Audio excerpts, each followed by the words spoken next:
Something strange is happening in the New Jersey real estate market right now. Some homes in Monmouth County are still selling in a weekend, and others are sitting for a month or so with price reductions.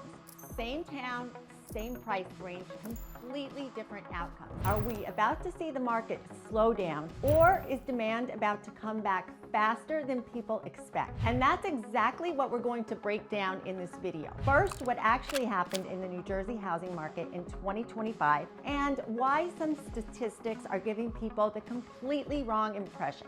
Second, my prediction for what 2026 will look like, especially here in Monmouth County. And third, what buyers and sellers need to do differently in a split market so you don't overpay as a buyer or sit too long as a seller. If you're new here, my name is DeSantis, a top producing realtor. And on this channel, I talk about anything and everything related to living here in Monmouth County. Let's start with what 2025 really did to the New Jersey housing market, because that is the setup for everything happening in 2026. The easiest way to describe the 2025 market is this: it loosened up, but it never actually broke open, which is why people walked away with completely different impressions. The first big shift in 2025 was inventory. Across New Jersey, the number of homes for sale increased about 10% year over year. For buyers, that meant something they hadn't seen in a few years. But here's the detail people often miss.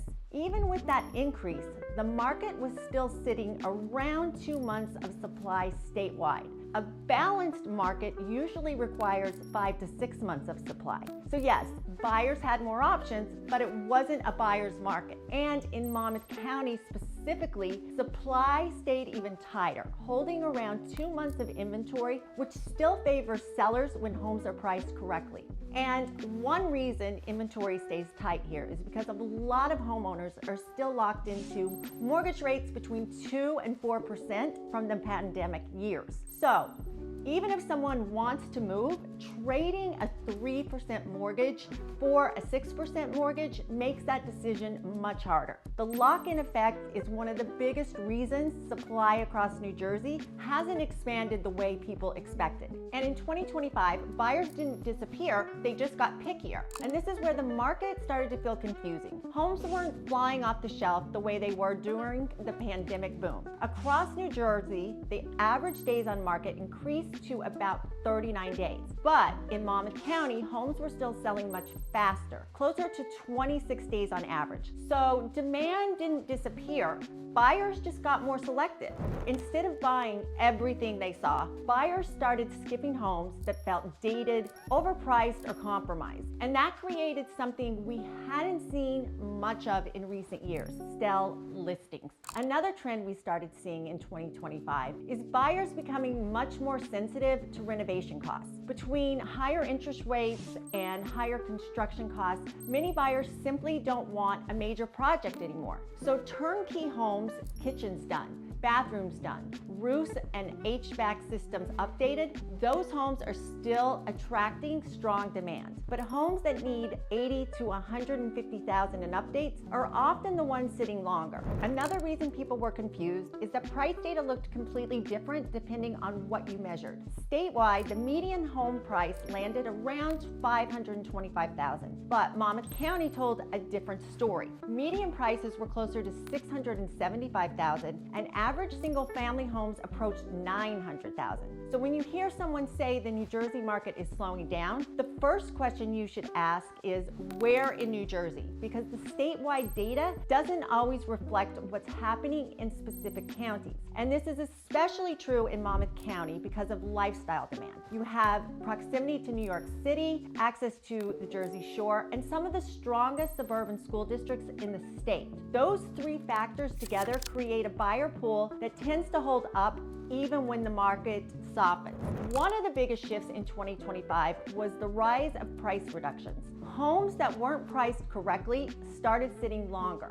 The percentage of listings taking reductions rose from 18 to over 22%, which gave buyers something they hadn't had in a while: negotiation leverage. But here's the key detail: the leverage existed on the wrong homes. Move-in homes in strong school districts were still selling quickly. The homes that struggled were the ones that were overpriced or outdated. The final piece of the puzzle was mortgage rate. At the start of 2025, rates were close to 6.9%. By early 2026, they had fallen closer to 6.1%, even dipping near 6% in February. Now that might sound small, but psychology is huge, because when buyers feel like the monthly payment is manageable again, demand can wake up quickly, especially for the best homes in the best locations. And that leads to the big question for this year. Here's my prediction for the 2026 New Jersey real estate market. This is going to be a split market year, which means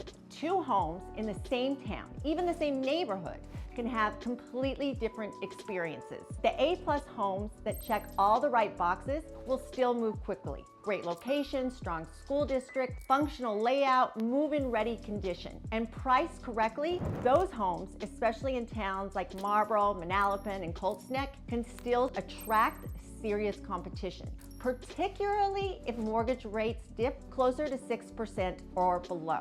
Those are the homes where demand shows up first. But homes that are outdated, overpriced, or have noticeable drawbacks are likely to still sit longer in 2026. Those sellers will need to adjust with price reductions, credits, or concessions, which is why two sellers in the same zip code can have completely different experiences. One sells immediately, the other waits 6 weeks or longer. So what does this all mean for buyers? If you're buying in 2026, there are 3 things you should understand. New Jersey is not one housing market. It's dozens of micro markets. The statewide median price of $525,000 tells a completely different story than Monmouth County's $700,000 plus market. So the smart strategy is to focus on your town and your home type, not the entire state. Use leverage on the right homes. Those are your negotiating opportunities. But when the right home hits the market in the right town, you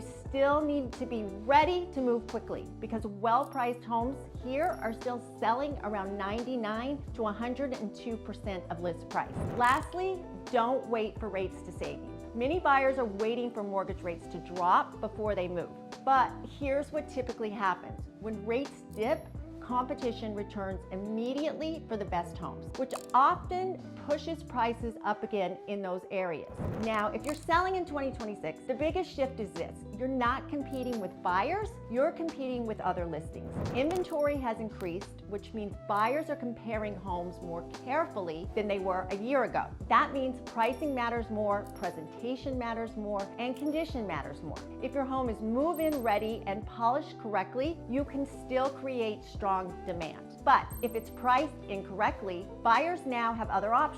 If you're watching this thinking this market feels confusing, you're not wrong. Because New Jersey is not moving as one big story right now. It's moving as hundreds of smaller markets based on town, condition, and price range. But here's the most important takeaway. Don't let fear make the decision for you. If buying would stretch you financially, forcing it is usually the wrong move. But if you're in a strong financial position, waiting for some massive market crash may not work either. Because when mortgage rates dip even slightly, demand tends to wake up very quickly here in Monmouth County. If you're watching this and you're in one of those 3 situations, maybe you're a buyer waiting to see if prices will drop before you move, or maybe you're a seller wondering if you should list now or wait until later this year, or maybe you're relocating to Monmouth County and trying to figure out which towns actually make sense for your lifestyle and budget. Those are conversations I have with clients every single week, and every situation is different depending on the town, price range, and timing. So if you want to understand what buyers are actually doing in your specific price range, how homes are performing in your exact town, and what strategy gives you the advantage in this market, reach out to me. All of my contact information is listed below in the description. I'm Melissa DeSantis, and I help buyers, sellers, and relocating families navigate the Monmouth County market every single week. I'd be happy to help you do the same.